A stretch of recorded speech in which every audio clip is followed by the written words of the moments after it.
Was 2018.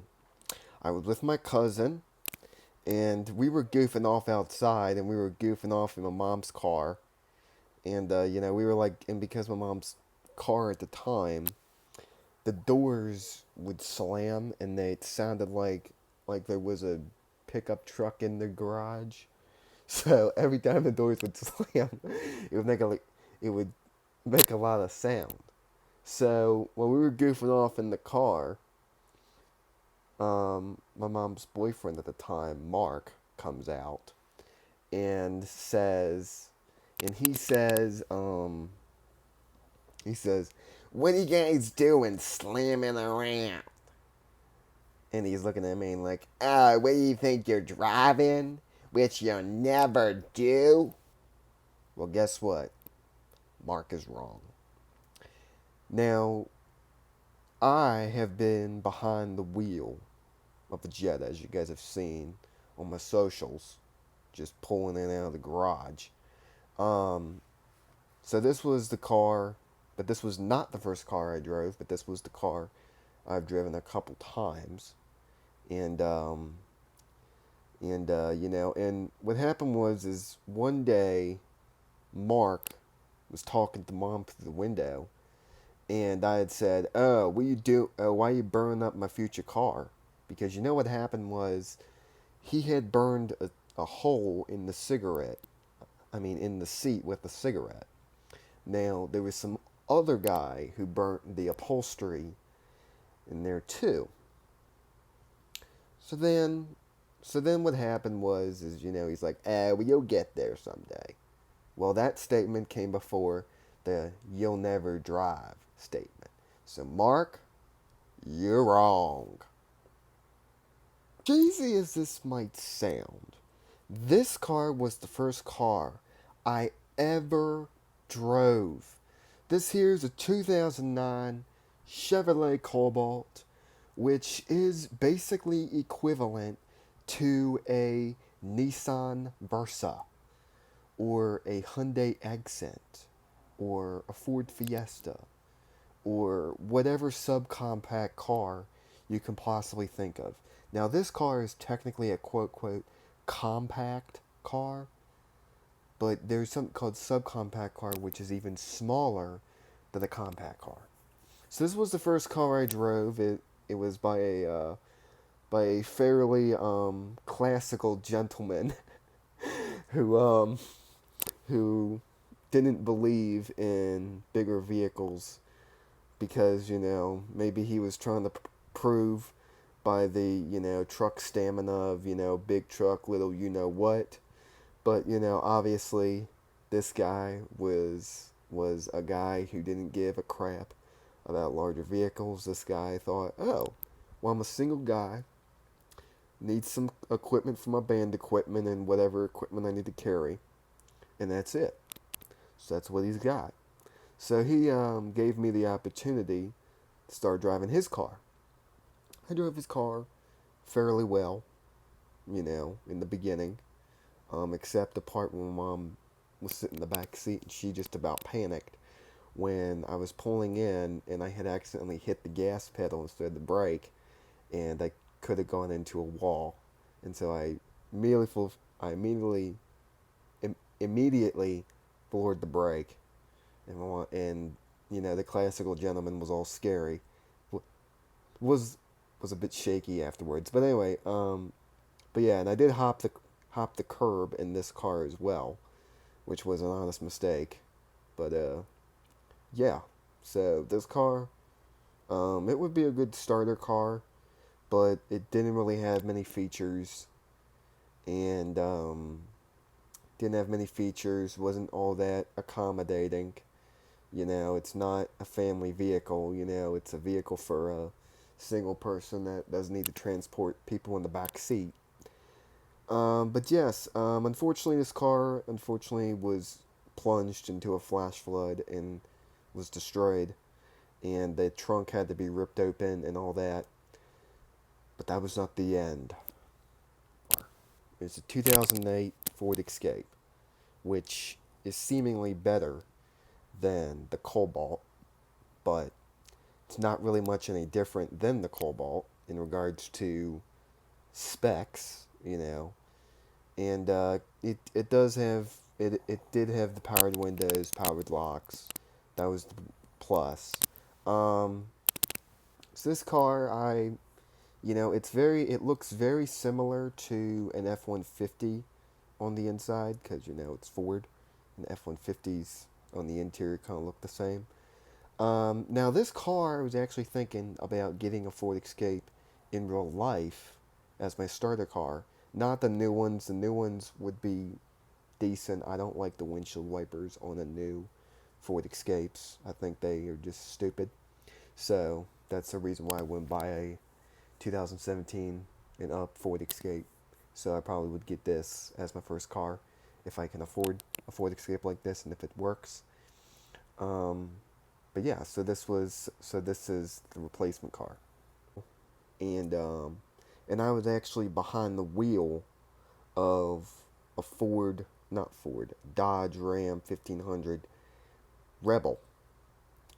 Didn't actually drive it, but I actually sat in the driver's seat, and it actually seemed notably a lot smaller than the F-150. Now I forgot to put in pictures, but I was in a F-150 as well, and it was the full crew cab, and that thing would not be easy to drive. And when I was in this car, in this truck, in the F-150, one of the ladies came up and was talking to my mom and stuff like that about newer drivers, blah blah blah. So I got out of the F-150, went into this Ford Escape. I mean, not Ford Escape, Explorer. And the lady leaned in and said, "You know what, bud? Sorry, bud, but you're better off just getting yourself a Ford Ranger and going on from there." That's what she said. Now, of course, a pickup truck in my case would be good if I could get a single cab truck where I can just literally just turn my head and see right out the back window. So that way I don't risk running over anything. But that's a common thing. But this is what it is. So yeah, so I was behind a Ram F-150. Yeah. I got behind the wheel of a Subaru Forester, which is basically a mid-size SUV. Um, not all that, not all that accommodating that I would be driving as my first vehicle. Not my first vehicle choice. Definitely not. Wheel of a 2017 Jeep Grand Cherokee. Um, we saw this at the car show, and I got in it. Seemed pretty decent. Seemed pretty decent enough.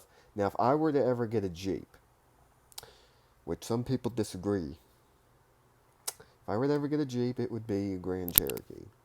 Because I'm going to explain about the Wrangler in a sec. Actually, a car that I have actually driven on the open roads.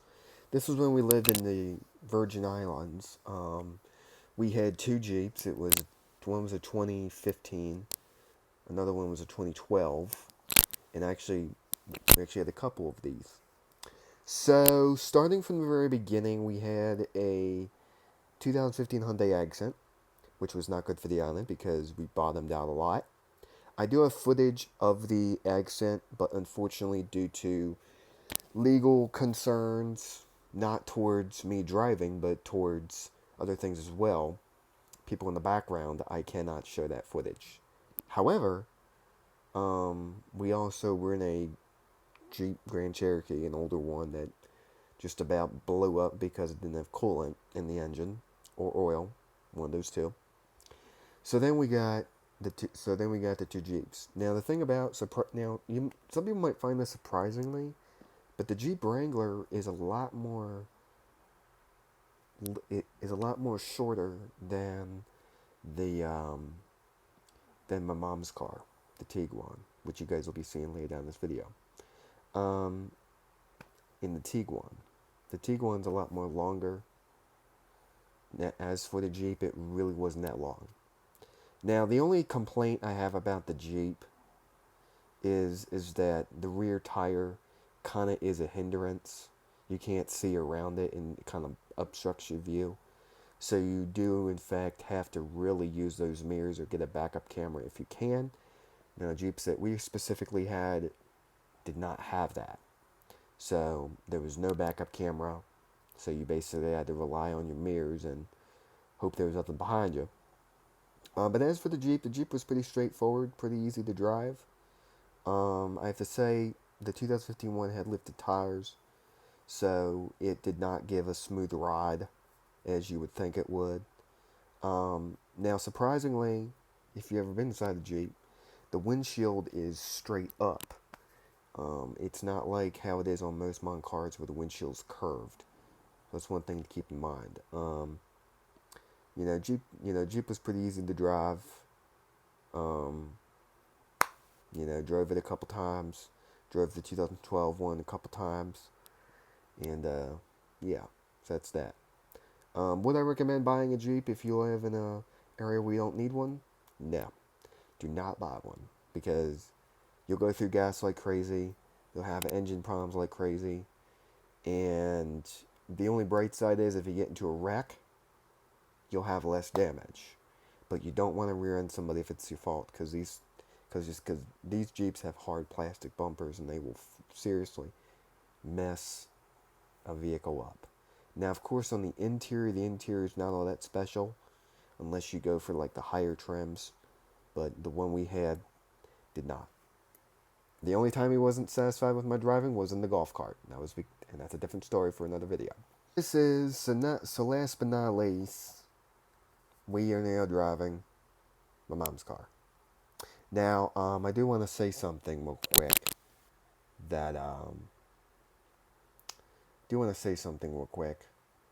that, I, driving videos, we'll see how they go.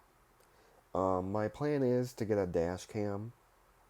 In case anything happens, it'll be recorded. And,